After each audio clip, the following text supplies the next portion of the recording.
alguns de vocês já me conhecem. E antigamente eu costumava chegar aqui na frente e brincar sobre o meu português. Mas não cola mais. Eu estou aqui quase 20 anos, não posso falar sobre meu português. Pelo menos não posso brincar. Então vou falar uma coisa séria. O meu português é péssimo. E eu tenho o privilégio, essa noite, de falar sobre missões. E agora, ele vai falar em português ruim. Ele vai falar sobre missões. Ele só fala sobre missões. Imagino que ele vai falar sobre a glória de Deus. Eu só tenho uma pregação. É sobre a glória de Deus. Em todas as áreas de vida, entre todos os povos do mundo. Vou tentar falar sobre algo diferente essa noite, mas acaba sendo exatamente a mesma coisa. Eu fui convidado para falar sobre chamado, e especialmente chamado para missões. Então vamos falar sobre isso, e para poder falar sobre chamado, eu preciso falar um pouquinho sobre meu relógio. Estão vendo meu relógio aqui? Apareceu na tela lá. Olha aqui meu relógio. Esse relógio representa para mim algo extremamente importante. Quando eu penso nesse relógio, eu penso esse aqui. Eu penso no momento em que Deus me chamou. Eu penso numa época de vida onde Deus me chamou 2 vezes. Eu comprei esse relógio aqui no dia 31 de outubro de 1983. Tem quase 31 anos esse relógio. Eu tinha 16 anos, eu não era crente em Jesus, eu era aquele adolescente típico. Eu tinha 3 ou 4 paixões. Pegar onda, jogar futebol, tipo futebol daqui, não futebol americano. Eu não sou tão grande, eu não queria morrer. Então eu jogo futebol brasileiro e tênis. E ficar bêbado com meus amigos, pelo menos nos finais de semana. Quando o meu pai foi transferido, ele era fuzileiro, ele foi transferido para um outro estado. Nós fomos, eu não conheci ninguém naquele lugar, e eu estava naquela época muito brabo que o meu pai foi transferido. Porque eu tinha que sair da zona de conforto, onde eu conhecia todo mundo, eu fui conhecido, eu tinha amigos. Eu arrumei um emprego, que foi quase um milagre naquela época, naquela cidade, e alguém lá tentou ser meu amigo. Mas eu não queria ser amigo de ninguém, eu estava bravo. E quando ele falou sobre a igreja e tentou me convidar para a igreja, eu realmente não queria saber dele. A escola, eu entrei no penúltimo ano da 2º grau. Quando nós começamos as aulas, no 5º dia, eu tive uma briga com alguém. Eu briguei. Foi ridículo, absurdo. Nos primeiros 4 dias, eu não tinha nem percebido que esse cara estava lá. No 5º dia, aparentemente, eu sentei no lugar dele. Ele não gostou. Tá vendo? Não tá vindo a palavra portuguesa que eu quero. Ele implicou comigo. Eu não gostava de ninguém de qualquer jeito, então a gente brigou. Mas por causa daquilo, eu percebi que o cara existia. O nome dele era Kevin. Dentro de um mês, nós nos tornamos melhores amigos. Nós tínhamos muita coisa em comum. Gostamos de brigar, gostamos de ficar bêbado, usamos palavrões, etc. Só que uma diferença é que ele frequentava a igreja. Eu não entendi muito bem esse negócio de ser igual eu e frequentar a igreja, mas ele frequentava a igreja. E ele me convidou para um retiro. Eu falei, eu não sei o que é retiro, mas vai ter menina? E ele falou que sim, eu falei, ótimo, eu vou. A semana antes do retiro, eu percebi que eu ia ter que trabalhar naquele final de semana do retiro. Eu fui para meu chefe e falei, posso não trabalhar semana que vem, final de semana que vem? Porque tem um negócio, não falei o que era. Tem um negócio, eu acho que eu preciso participar. Então, já fiz inscrição. E ele falou, não. Você está escalado, você tem que trabalhar semana que vem. Sexta, sábado e domingo. Falei, tá bom. Então, estou fora. Tchau. Eu me demiti. Eu simplesmente saí de lá naquele momento e não olhei para trás. Fui para casa e chorei por 1 hora.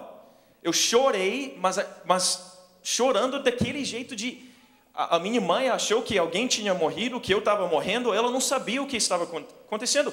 Eu também não sabia. Mas eu sabia que Deus estava mexendo comigo. Alguma coisa naquele dia que ele fez para confirmar que eu tinha mesmo que ir para aquele retiro. Eu fui, dia 19, 20 e 21 de novembro, exatamente 3 semanas depois de ter comprado o meu sonho de consumo daquela época, de todo surfista queria relógio grande assim de mergulhar. Todo mundo tinha. O meu é Seiko, por sinal, que pelo jeito é uma boa marca, porque 31 anos depois ainda está funcionando. Eu gastei $126. Não, mas não vou entrar em mais detalhes. É importante para mim. Mas principalmente porque traz essa lembrança daquele momento, daquele final de semana, quando eu conheci Jesus. Eu fui para conhecer meninas. Conheci algumas. Mas Deus falou, não, ainda não, porque eu tenho uma para você que é brasileira, com olhos azuis, maravilhosa, linda, bem especial. E alguns anos depois, obrigado Deus. Mas naquele final de semana, o mais importante é que eu conheci Jesus. O negócio é o seguinte, eu fui para esse retiro e não era retiro de evangelismo. Ninguém fez um apelo incrível, maravilhoso, emocionante, perguntando se eu queria aceitar Jesus ou não. O que eu vi naquele final de semana foram mais ou menos 100 adolescentes, eu teria que dizer iguais a mim, pessoas semelhantes, mas malucos porque eles amavam esse cara chamado Jesus. Em 3 dias, um retiro sobre intimidade com Deus, hora silenciosa, como e por que orar, por que e como estudar a Bíblia, coisas assim. Eu saí de lá ciente do fato de Deus ter me chamado para fazer parte da sua família. Deus deu para mim aquele final de semana salvação. E eu nunca olhei para trás. Desde aquele final de semana, eu caminho, eu ando com Jesus e muito mais, Ele anda comigo. E aquela experiência foi um chamado. Deus me chamou para fazer parte da sua família. Ele me deixou ciente dos planos eternos dele que me envolveram. Dentro de 6 meses, eu entendi que Deus ainda estava me chamando. Ele me chamou de uma outra forma. Uma forma que me levou além de ser um cristão, eu vou dizer neste momento normal, mas vocês vão ver depois que não existe cristão normal. Não existe cristão mais especial do que os outros. Mas nesse momento, nas águas em que eu nadava, ou os ares que eu respirava, só tinha um tipo de água, um tipo de ar, que é ministério de tempo integral. Chamado de Deus significa que você vai ser pastor tempo integral. Não existia outros tipos de ares para eu respirar e entender que tem variedades de ministérios e chamados e atividades no serviço do nosso Rei. Então, dentro de 6 meses, a minha paixão por Jesus foi tão grande. Eu amava Ele tanto, e Ele me amava tanto, que eu senti que Ele estava me chamando para entrar no ministério de tempo integral. Eu fiz exatamente aquilo. Eu acabei me tornando estagiário de pastor de adolescentes, depois me tornei missionário e pastor, fui para a Bélgica, fiquei 5 anos trabalhando com adolescentes, voltei para os Estados Unidos, ainda na organização que eu ajudei a fundar, que é a CCI, que ainda é a mesma organização que eu lidero hoje aqui no Brasil. Foi todo um processo, mas ao longo desse processo eu consegui entender, e é isso que eu quero tentar explicar. Essa noite eu consegui entender um pouquinho melhor esse conceito de chamado e de missões. Então nós vamos trabalhar com esse contexto. Mas para a gente entender nosso chamado, nós temos que entender o chamador. Nós temos que entender aquele que nos chama. Temos que saber mais sobre ele. E para a gente entender se é chamado para missões, para entender missões, nós temos que entender mais sobre a missão daquele que nos chamou, para a gente poder entender e participar em missões. Então, primeiro eu quero falar sobre a missão do chamador. Quem nos chama? É uma ação, é uma atividade, é uma prioridade, é uma iniciativa de Deus. Deus chama a gente.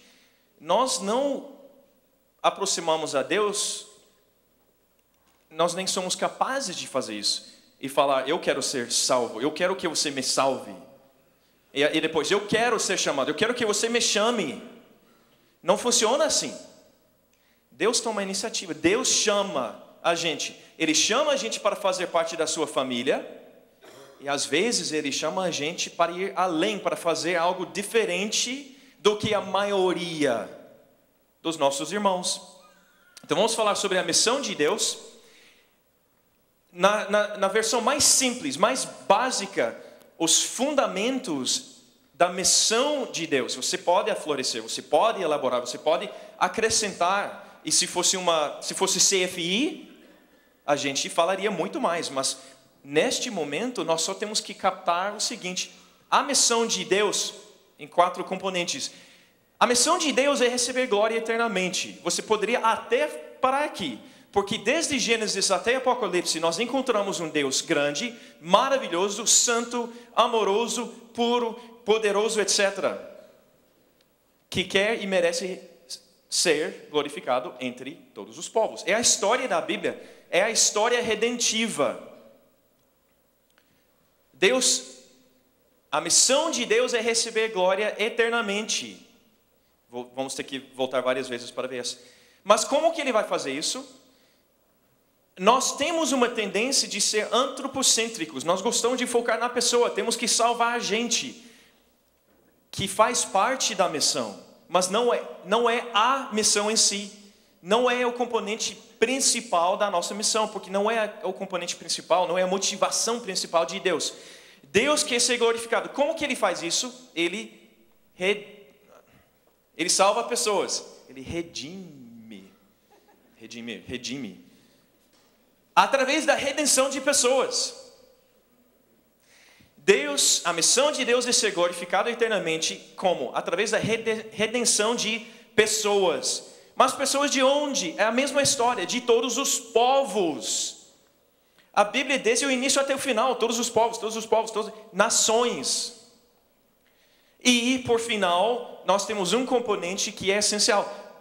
O mecanismo, o meio pelo qual nós somos salvos, é Jesus Cristo. Não existe salvação sem fé consciente em Jesus Cristo. Se você está torcendo que sem tomar compromisso nenhum com Jesus, e um dia você vai morrer, mas tudo bem, Ele vai te aceitar, eu tenho péssimas notícias, pior do que meu português. Que você não vai ser aceito sem fé consciente em Jesus Cristo nessa vida. Pode ser agora. Eu não quero que ninguém saia daqui, inclusive, sem ter fé consciente em Jesus Cristo como Salvador e Senhor. A missão de Deus, então, é receber glória eternamente através da redenção de pessoas, mas pessoas, não pode ser 1 bilhão de chineses mais ninguém. A preferência é 100 milhões de chineses e 10 milhões de outros e 50 milhões de outros, de todos os povos, todos os grupos étnicos, através ou por meio de Jesus Cristo. É a missão de Deus. Por extensão, é nossa missão. Nossa missão tem que ser igual à missão do nosso Pai. Então, como que nós definimos missões? Porque a gente fala missão e missões, qual é a diferença? Missão de Deus, que é a missão da igreja. Qual é a missão da igreja? Nós participamos na missão de Deus. Então, missões são todas as atividades da igreja, das igrejas locais, de nós, de uma igreja coletiva que tem CNPJ, de uma outra igreja que não tem CNPJ, mas é um grupo que encontra na casa de alguém, no meio da Ásia Central, porque não pode nem ser igreja legalmente, porque vão ser perseguidos. As atividades da igreja, I maiúsculo, todos os seguidores de Jesus ao redor do mundo, para que Deus receba a glória que Ele quer e merece entre todos os povos, através da redenção de pessoas por meio de Jesus Cristo. Entenderam? Não é difícil. A missão de Deus, ok? Então, missões, eu esqueci que eu preciso controlar. Missões está aqui agora. É tudo que a igreja faz para que Deus receba a glória que Ele quer e merece entre todos os povos, por meio de Jesus Cristo. Ok? Missões transculturais, vamos ver que nós vamos talvez não falar tanto sobre a palavra transcultural e vamos colocar uma expressão todos os povos. Missões entre todos os povos. Por que eu falo tanto sobre isso? Eu vou usar uma passagem no Antigo Testamento, Salmo 96, versículos 3 e 4. Anunciem a sua glória, a glória de Deus, entre as nações. E que mais? Seus feitos maravilhosos entre todos os povos, porque o Senhor é grande e digno de todo louvor, mais temível do que todos os deuses. Pelo menos duas das músicas, excelente seleção, não sei quem fez isso, mas o que nós cantamos essa noite tinha tudo a ver com a glória de Deus, e que Ele é mais temível do que todos os deuses. A nossa missão, nós baseamos em Salmo 96 como um exemplo na verdade, do fluir da palavra de Deus, desde Gênesis até Apocalipse. Se você pensou, peraí, anunciar a glória de Deus entre as nações, proclamar as suas maravilhas, os seus feitos maravilhosos entre todos os povos, caramba, parece até a grande comissão. Exatamente, é um tipo de grande comissão no Antigo Testamento, porque é imperativo. Anunciai, proclamai, vá, faça isso, a glória de Deus entre todas as nações. Se você achou que eu ia pregar sobre missões sem mencionar a grande comissão, estava errado, enganado mesmo, porque eu vou falar. Mateus 28, vocês já sabiam, mas temos que mencionar e mostrar quão semelhante as passagens do Antigo Testamento com as do Novo. Jesus falou o que já tinha sido ensinado no Antigo Testamento. Quando ele falou em Mateus 28, então Jesus aproximou seus discípulos e ele falou: foi-me dada toda a autoridade no céu e na terra. Portanto, vão e façam discípulos de todas as nações, batizando-os em nome do Pai, do Filho e do Espírito Santo, ensinando-os a obedecer a tudo o que eu lhes ordenei. Nós encontramos nessa grande comissão uma expressão que nós temos que entender, porque é a mesma expressão que foi sempre usado em todas as nações. A expressão grega tá ethne. Você pensando bem, ethne, escuta, ethne. Até parece uma palavra portuguesa. Etnia, etnias, étnico. Quando Jesus falou fazer discípulos de todas as ethne, ele estava falando fazer discípulos de todas as nações que nós traduzimos, mas não nações em termos geopolíticos, não países. O mandato nem no Antigo nem no Novo Testamento nunca foi países. O nosso mapa muda todos os anos. Tem um país a mais, um a menos, 10 a mais, 10 a menos. A questão não é países e também não é território geográfico propriamente dito. A missão que Deus deu, que Jesus deu para nós, tem a ver com grupos étnicos, tá? Ethne. A missão de Deus, então, é fazer discípulos de todos os grupos. Por isso eu falei, a gente não encontra um mandato ou comissão falando sobre um número absoluto de pessoas. Nossa missão não é o maior número de pessoas possível, independente do lugar de origem ou do grupo étnico. Deus quer ser glorificado através da variedade dentro da família dele. Por isso ele fala todas as nações. Se todos os grupos étnicos do mundo reconhecem que Jesus é Deus, isso é muito mais valioso do que um grupo étnico, independente do número de pessoas naquele grupo, dizendo que Deus é especial, que Jesus é importante. Quando é um grupo, então é um Deus tribal. E o Deus da Bíblia não é um Deus tribal. Ele é o Deus de todas as nações. Para a gente entender um pouquinho melhor, quando nós falamos de nações, grupos étnicos, tem uma forma bem simples de pensar. Pode pensar em termos de blocos de afinidade. São blocos grandes, cada bloco tem milhares, às vezes, de grupos étnicos. São 16 grupos de afinidade no mundo inteiro. América Latina é um grupo de afinidade, América do Norte também. Mas, olha aqui no mapa, e desculpe, está em inglês, mas é muito fácil ver. Norte da África em azul, que é o mundo árabe, lá um pouquinho mais para o leste, é o mundo turco, em amarelo, é o mundo farsi, que seria Irã, o mundo hindi, que seria basicamente Índia. Tem o leste da Ásia, sudeste da Ásia, o mundo malaio, eu acho que eu peguei tudo. Esses 8 blocos, esses 8 grupos de afinidade bem grande, representam a maioria dos povos e pessoas não alcançadas, historicamente não alcançados com o Evangelho. Então, pense em termos simples. 16 blocos ou grupos de afinidade, metade desses grupos de afinidade não têm sido suficientemente evangelizados. Tem uma outra forma de pensar. Os números são maiores, mas é uma forma mais exata. Que bom. Aqui dá para ver. Aqui nós dividimos o mundo inteiro. Essas cores aqui são 3. Verde, vermelho e amarelo. Verde representa países. Na verdade, não estamos falando sobre países. Essas cores, não sei se dá para ver, são bolinhas, são pontos. São 17 mil povos no mundo. Esses são mais ou menos 17, ninguém sabe com certeza. Mas pela definição bíblica de povos, grupos étnicos, no mundo tem mais ou menos 17 mil.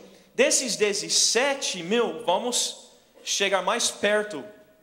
Não estamos no mundo inteiro agora. Estamos no norte da África, Oriente Médio, Ásia, Sudeste da Ásia.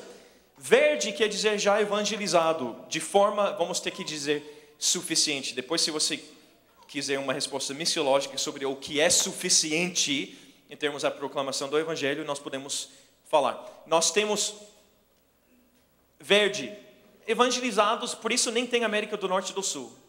Amarelo significa evangelizados de forma suficiente e que eles pisaram na bola.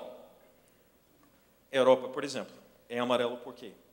Porque eles não continuaram pregando, ensinando, vivendo o Evangelho. Nossa preocupação hoje são exatamente esses 7 mil povos não alcançados representados pelas bolinhas vermelhas. 7 mil. Então, desses 7 mil povos no mundo inteiro, 7 mil deles não foram evangelizados de forma suficiente. Para entender melhor ainda, estamos falando sobre um total de 40% das pessoas e dos povos do mundo que não têm sido evangelizados, de forma suficiente, quer dizer, o fruto seria uma igreja autossustentável dentro daquele povo. A forma mais simples de entender se foi suficiente ou não é que a igreja começou a autopropagar. Ela autoproclamou o Evangelho sem ajuda de fora. Ela é autoliderada, governada. Bolinhas amarelas e verdes têm esse tipo de igreja, mas vermelho não. Então nosso foco, quando a gente fala de missões, não vamos falar sobre missões transculturais. Missão transcultural, um brasileiro pode ir para os Estados Unidos para evangelizar brasileiros nos Estados Unidos, é a missão transcultural, porque o missionário foi para uma outra cultura. Ou para evangelizar americanos, um brasileiro indo evangelizar americanos, ou o contrário, eu sou americano e eu vim para o Brasil, quase 20 anos atrás, não para evangelizar propriamente dito, mas para treinar e enviar brasileiros como missionários transculturais. Eu sou um missionário transcultural, mas isso não é nosso mandato. Um indiano na Índia pode estar no mesmo país, mas ele faz missões transculturais e ele só tem que ir 50 quilômetros para lá e 20 quilômetros para lá, para uma outra aldeia, porque tem um grupo étnico diferente. O foco não é se é transcultural ou não, é se é um povo não alcançado ou não. Biblicamente, nossa prioridade como igreja e nossas prioridades como discípulos de Jesus tem que ter a ver com o fato de existir 40% da população, em termos de pessoas e povos do mundo, que não têm sido evangelizados.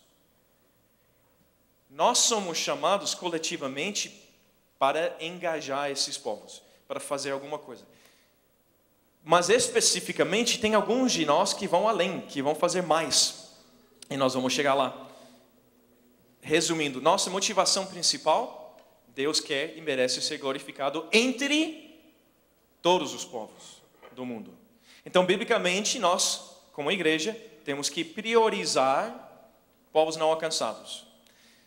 Essa motivação, na verdade, não é essa motivação doxológica, a glória de Deus. Não é só para missões. É muito prático.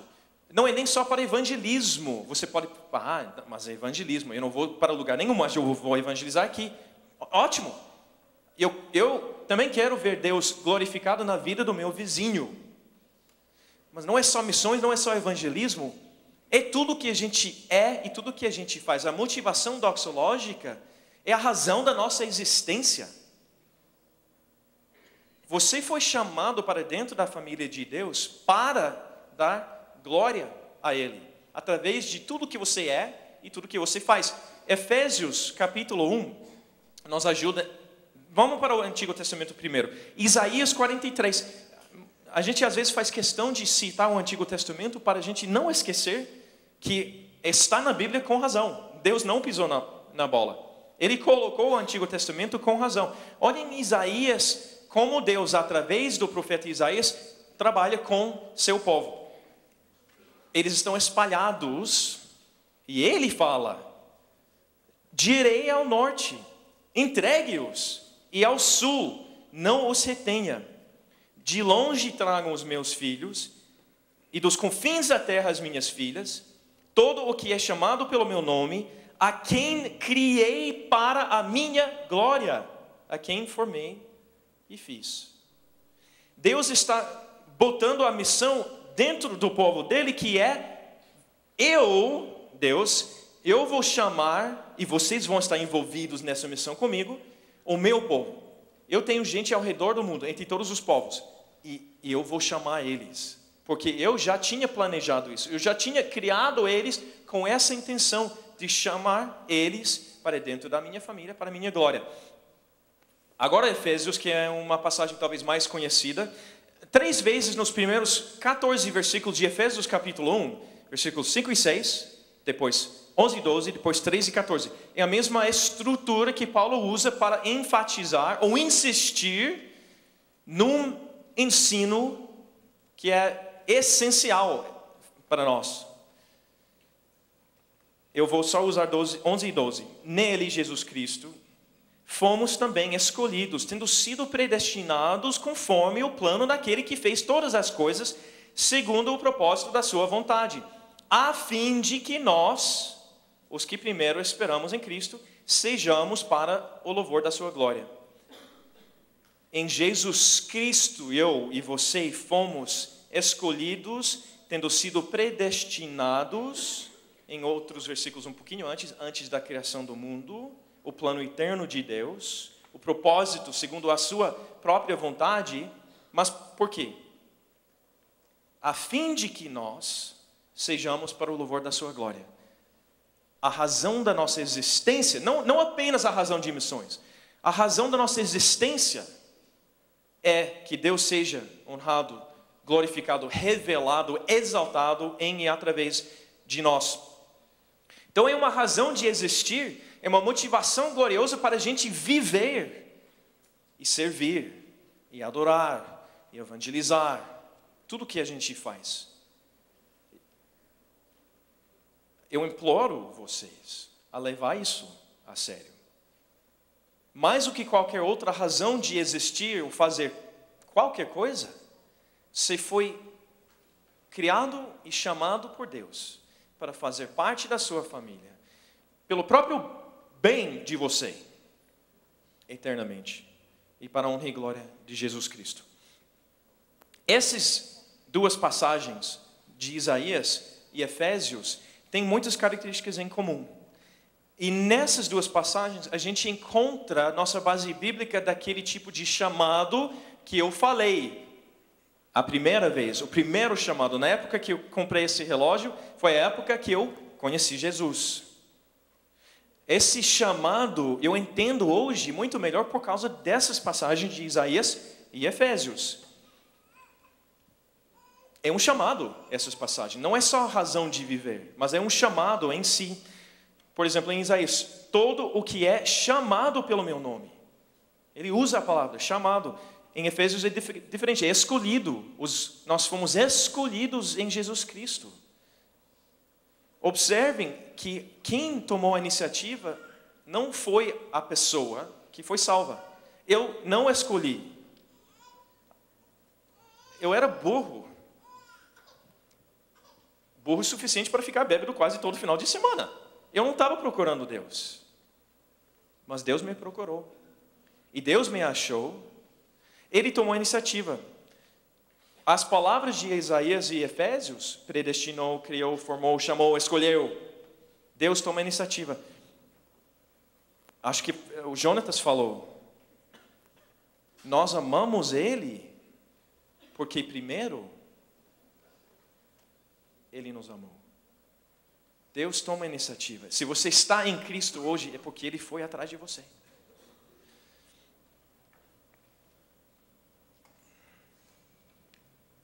Além dele ter tomado a iniciativa, ele fez isso de acordo com sua vontade.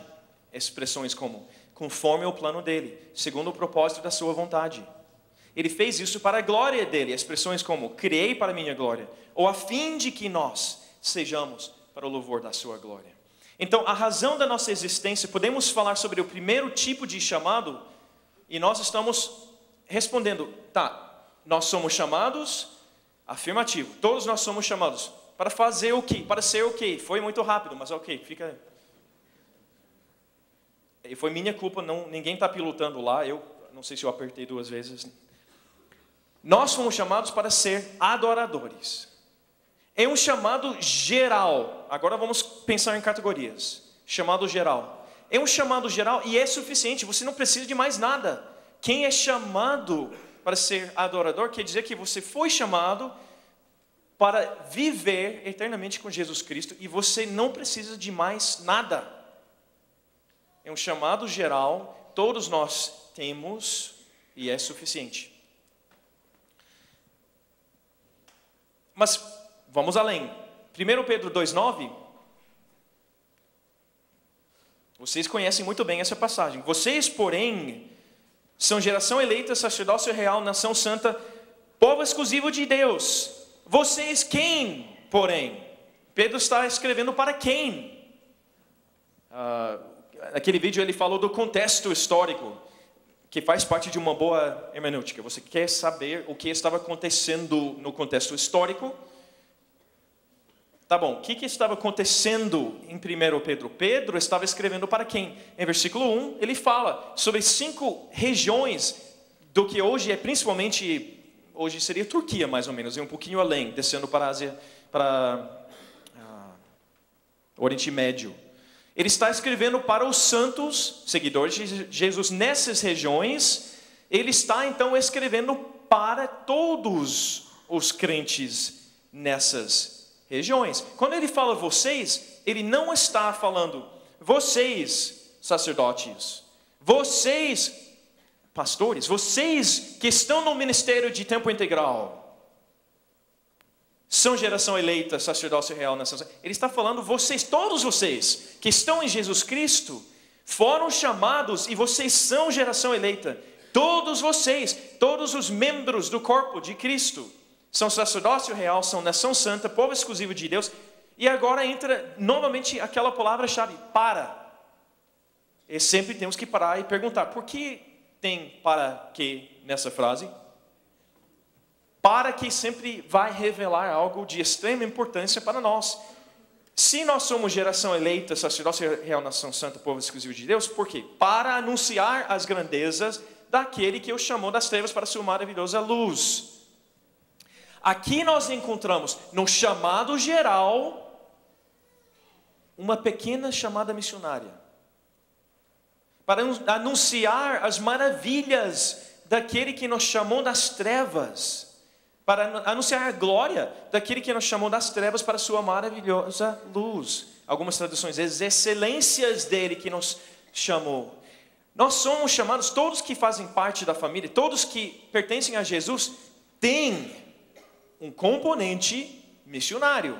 Nós vamos falar sobre um chamado diferente do que isso. Mas até agora, eu quero que vocês saibam que você que está em Jesus, você tem um tipo de chamado missionário embutido naquele chamado geral.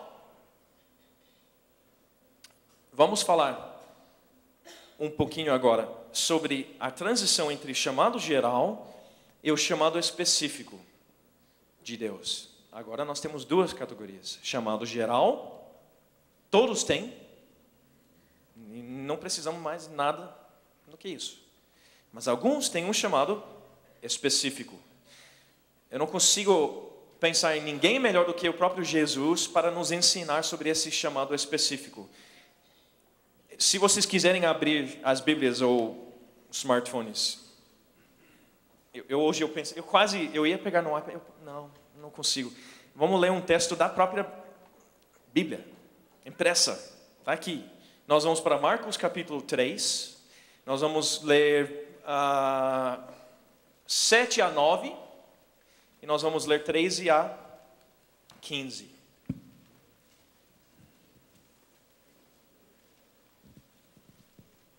Marcos 3, 7 a 9, Jesus retirou-se com os seus discípulos para o mar, e uma grande multidão vinda da Galileia o seguia. Quando ouviram a respeito de tudo o que ele estava fazendo, muitas pessoas procedentes de Judeia, de Jerusalém, da Idumeia, das regiões do outro lado do Jordão, e dos arredores de Tiro e da Sidom, foram atrás dele. Por causa da multidão, ele disse aos discípulos que lhe preparassem um pequeno barco. Aqui nós vamos falar sobre a multidão e sobre os discípulos. Discípulos de versículo 7, discípulos de versículo 9. Agora pula para 13, 14 e 15. É a mesma sequência de eventos. Jesus subiu a um monte e chamou a si aqueles que ele quis, os quais vieram para junto dele. Escolheu 12, designando-os apóstolos para que estivessem com ele, os enviasse a pregar e tivessem autoridade para expulsar demônios. Jesus subiu a um monte e chamou a si aqueles que ele quis, os quais vieram para junto dele. Escolheu 12 e ele designou eles como apóstolos para fazer o quê? Primeiro, para que estivessem com ele. Segundo, para que fossem enviados a pregar e para que tivessem autoridade. Nesse caso, apesar de ser muito específico aqui, nós podemos pensar numa categoria maior. Autoridade espiritual. Muito mais do que expulsar demônios. A autoridade espiritual é que Jesus, na grande comissão, falou: toda a autoridade foi dada a mim, foi a mim dado. Vocês sabem melhor do que eu. Ele recebeu toda a autoridade do Pai e ele passa para nós. Aqui nós encontramos dois grupos. Nós encontramos multidão, em versículo 7 e versículo 9, e discípulos também, mais ou menos nos mesmos versículos, 7 e 9. Nós vamos ver que tem uma sequência entre fazer parte da multidão e ser discípulo de Jesus. E agora para a terceira categoria de pessoas, duas categorias de chamado, geral e específico. 3 categorias de pessoas: multidão, discípulos, apóstolos. Nós temos que entender que Jesus estava trabalhando com o que nós normalmente chamamos de discípulos ao longo de meses, e no final da história, os 3 anos e meio de ministério dele, pelo menos 2 anos e meio, ele estava com esse mesmo grupo de discípulos. Vamos voltar rapidamente, vai para Marcos capítulo 1. É só virar a página, provavelmente. Marcos capítulo 1, 14 a 20, nós encontramos, é uma passagem bem conhecida por nós, onde Jesus primeiro chama alguns dos discípulos. Mas eu quero enfatizar a palavra alguns. E aqui ele só chama 6 discípulos.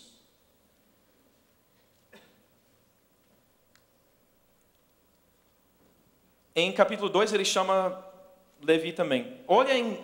Então são 7 antes de capítulo 3, onde nós estamos. E ele chama discípulos para subirem na monte. Peraí, mas ele só chamou 6 em capítulo 1, 1 em capítulo 2, são 7. Como que ele chamou discípulos suficiente para designar 12 como apóstolos? E aparentemente em capítulo 3, quando ele designa 12, ele está escolhendo de um grupo maior. Um grupo de discípulos que é maior do que 12.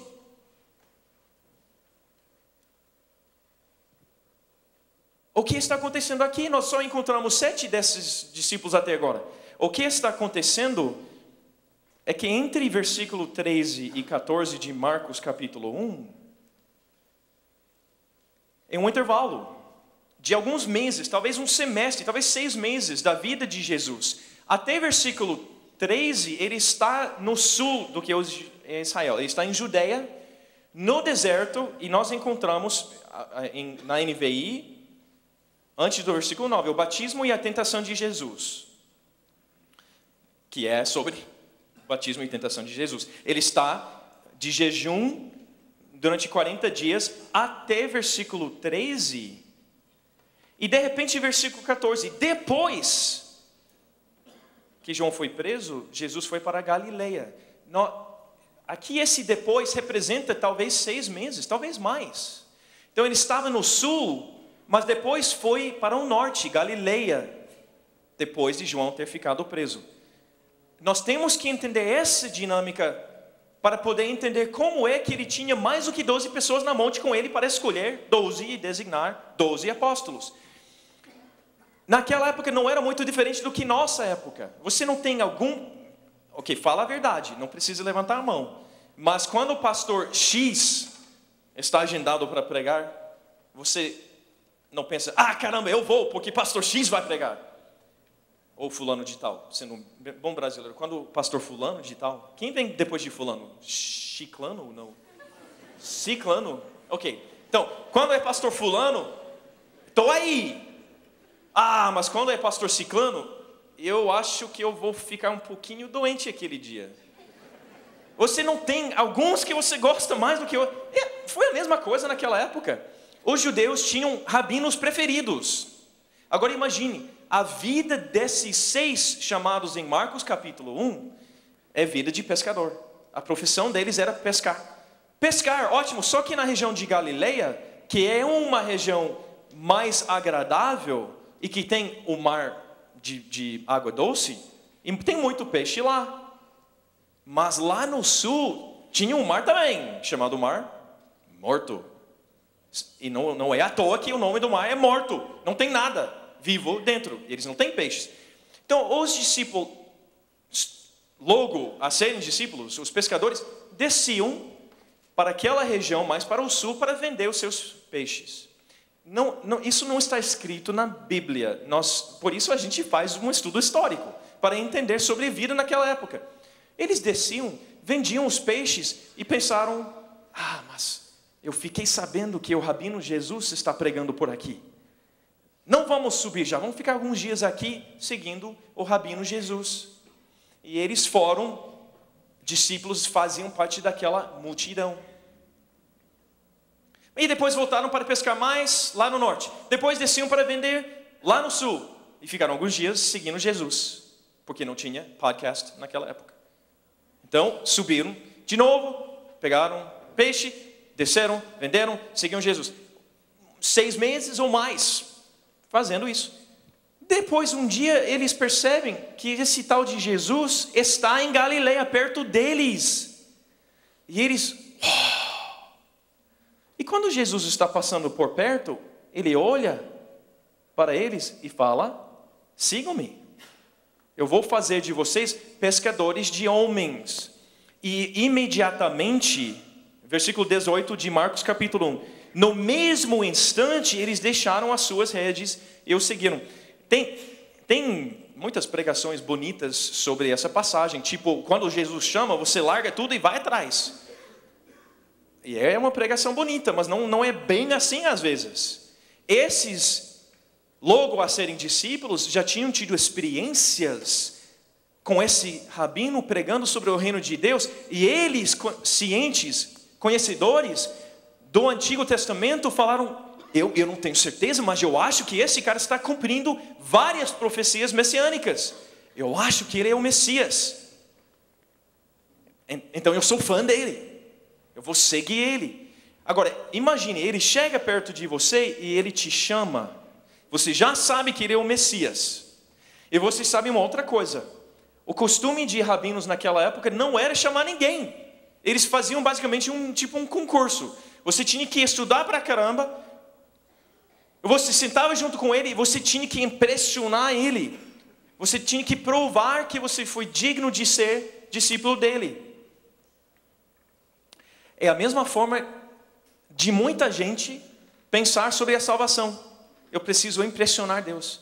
Eu preciso demonstrar meu valor para Deus. E assim Ele vai me salvar.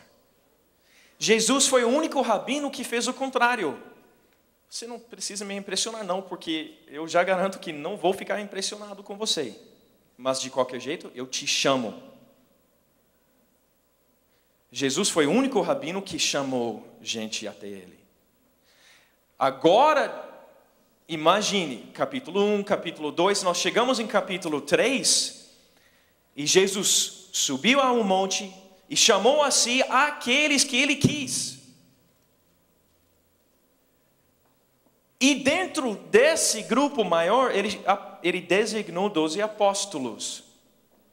Então nós temos uma multidão que está interessado, que estão estudando sobre esse cara Jesus. Mas algumas dessas pessoas, Jesus chama. Eles se tornam discípulos. Chamado geral, que todo mundo tem. Mas dentro desse grupo, está vendo onde ele designou 12 como apóstolos? Ele tinha, lembra em Lucas capítulo 10? Ele tinha pelo menos 70 discípulos, ou 72, dependendo do manuscrito. Sim, então já tinha mais do que 12 discípulos, dezenas ou centenas. Multidão é milhares de pessoas, milhares. Discípulos, dezenas, talvez centenas. Apóstolos, 12. Da mesma forma, Deus trabalha com nossa igreja, a igreja de forma geral e nossa igreja especificamente. As multidões são aqueles que estão afastados do Evangelho, que não estão em Cristo. Algumas das multidões poderiam estar aqui. Se você está sem Jesus, você ainda faz parte do grupo grande, da multidão.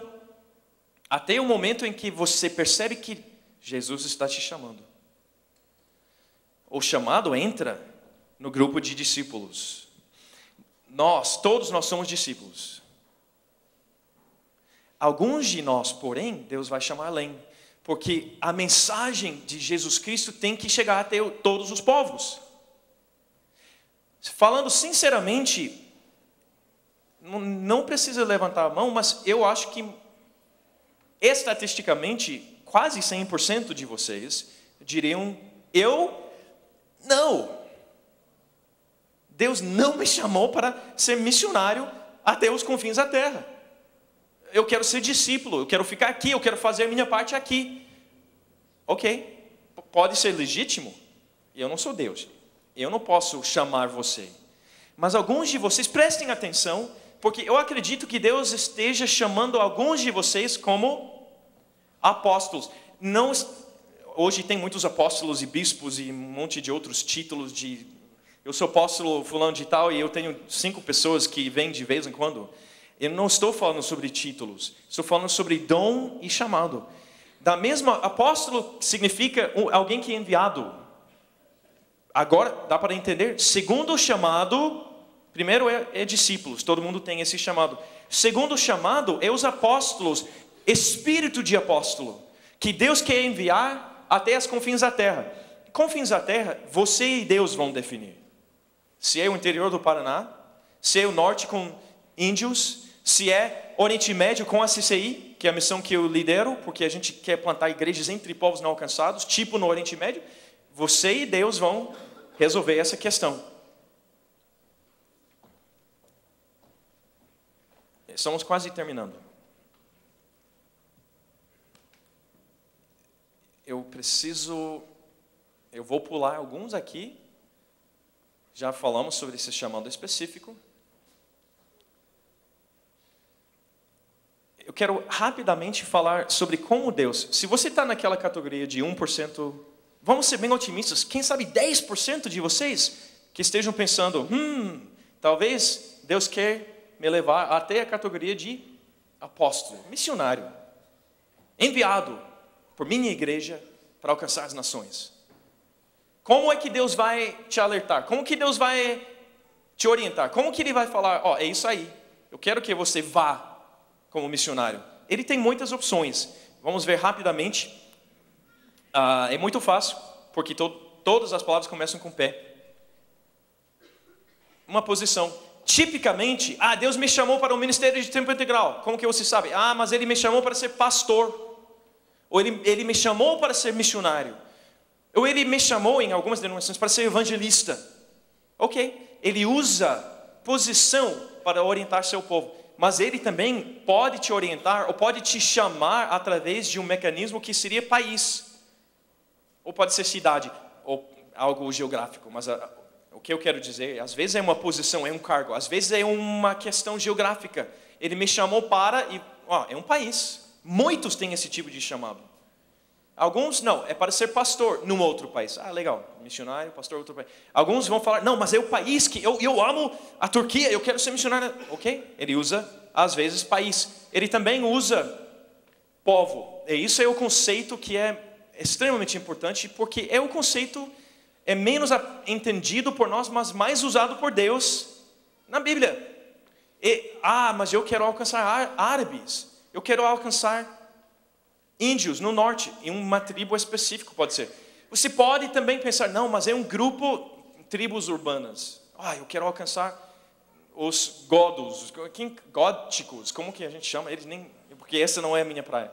Eu não sou missionário para as tribos urbanas. Ou, não, mas é crianças. Eu quero alcançar crianças, ou viciados, tá bom. Mas tem a ver com um grupo de pessoas. Ele pode te orientar através de um propósito. Propósito no sentido de causa. E vocês todos conhecem essas pessoas.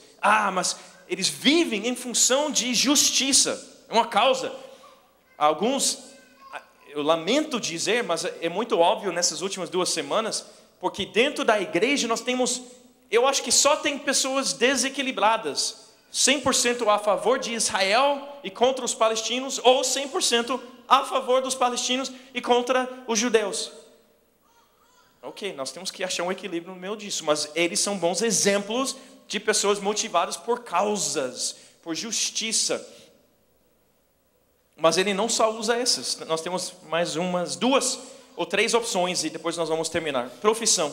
Profissão, você ama o que você faz e você pensa, mas eu sou engenheiro, então eu não posso ser missionário. Eu digo, você é engenheiro, então você pode, quem sabe deve ser missionário ou missionária, porque é exatamente esse perfil de pessoa que nós precisamos nos países que não querem missionários.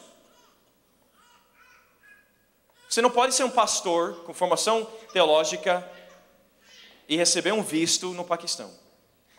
Talvez até possa, mas eu não vou te explicar como. Vamos a outro país. Arábia Saudita, de jeito nenhum. Coreia do Norte, de jeito nenhum.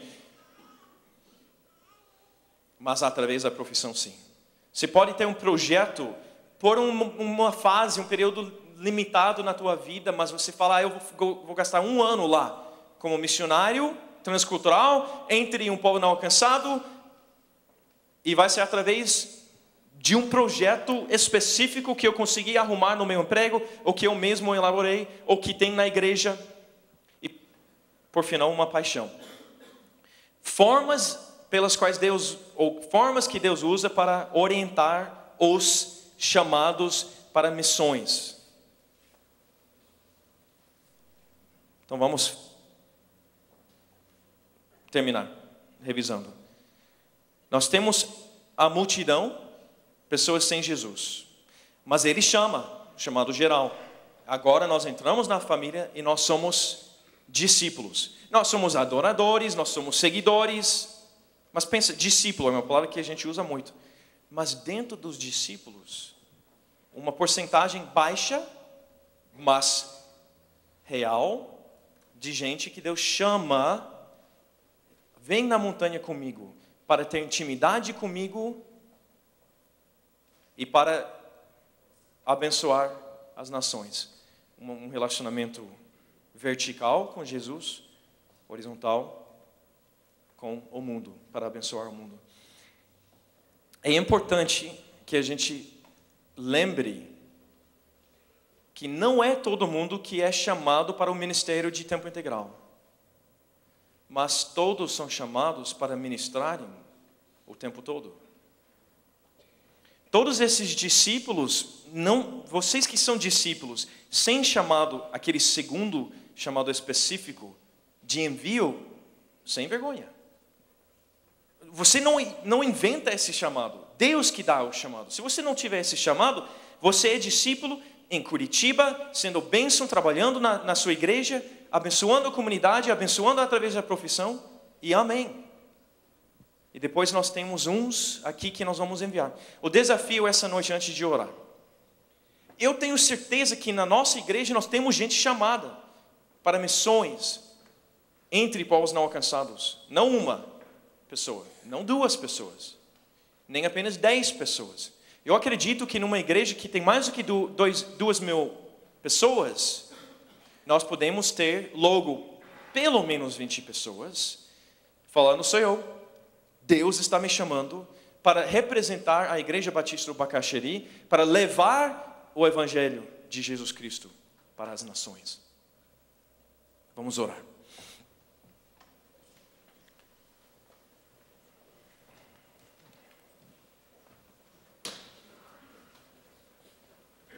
Pai, nós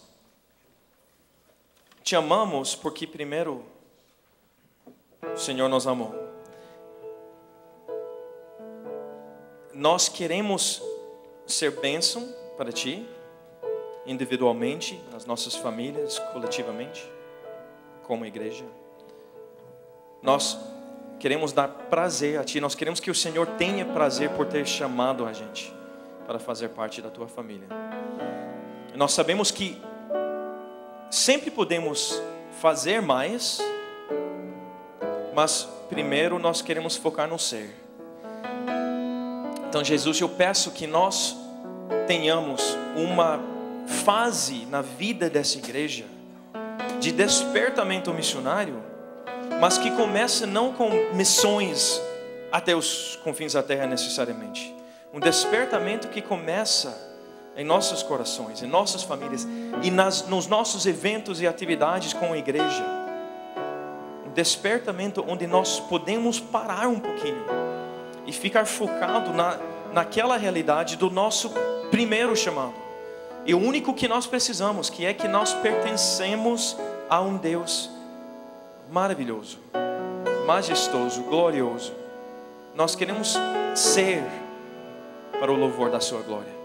Nós queremos acordar pela manhã pensando, que bom que eu existo para dar glória ao meu Deus, o Criador do universo, que me amou, que me chamou, que me salvou.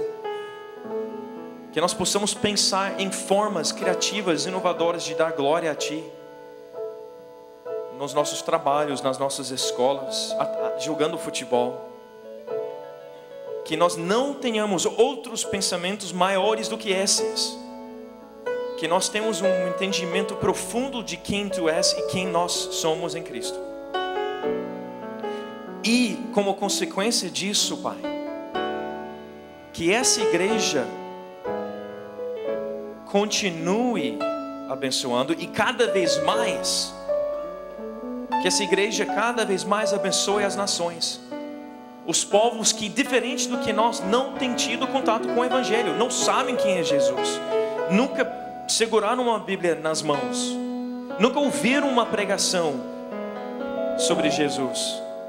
Pai, nós queremos que essa igreja seja uma igreja reconhecida por Ti. Nem nos importamos com o que o mundo acha de nós, nem o que os outros cristãos acham de nós. Nós queremos ser reconhecidos por Ti como filhos e filhas fiéis, comprometidos com Tua causa, com o Teu Evangelho, com a mensagem de redenção, de perdão, de salvação em Jesus Cristo. E que essa mensagem vá através de nós para todas as nações. Nós temos 2.000 membros, temos mais. Em Ti, pela Tua graça, por Ti, para Tua honra e glória, nós podemos fazer isso. Nós podemos ser aquela igreja que existe única e exclusivamente para a honra e glória de Jesus Cristo em todas as áreas de vida e entre todos os povos do mundo. Então, Pai, meu pedido, nosso pedido, bem específico, que tem alguém, não sou profeta, Senhor, mas estatisticamente eu sei disso. O Senhor dá dons e dá chamados para Teu povo. Nós temos gente aqui assistindo esse culto ou através da internet que foram chamados por Ti para avançar, para não apenas, entre aspas, apenas ser discípulos, e sim para ser enviados para as nações. Nós sabemos disso. Então, Pai, neste momento, no poder do Espírito Santo, para Tua honra e glória, testemunhe no coração dessa pessoa ou dessas pessoas, que elas possam saber que tudo que tem sido feito até agora, tudo que eles têm ouvido, tudo que eles têm encontrado na jornada espiritual contigo, tem os trazido até esse momento, em que eles teriam consciência, eles estariam cientes do Teu chamado para levar o Evangelho para as nações. Chame alguns de nós, Pai, nesse momento, nessa noite, nessa semana. Em nome de Jesus, amém.